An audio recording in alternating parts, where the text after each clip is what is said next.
Hello kids, welcome back to Phonic Adventure. Last time we learned D, E, and F. Great job. Let's remember. D says dog. E says elephant. F says fish. Today we are going to learn a new three letters. Which letters are they? That is G, H and I. This is letter G. G says goat. Repeat after me. Go.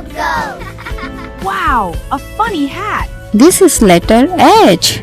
H says hat, like hat. Repeat after me.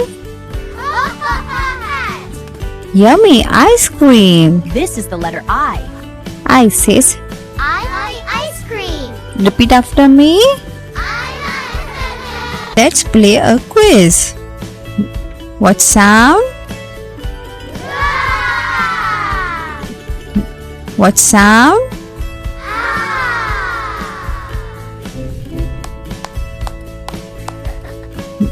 What sound? Ice cream.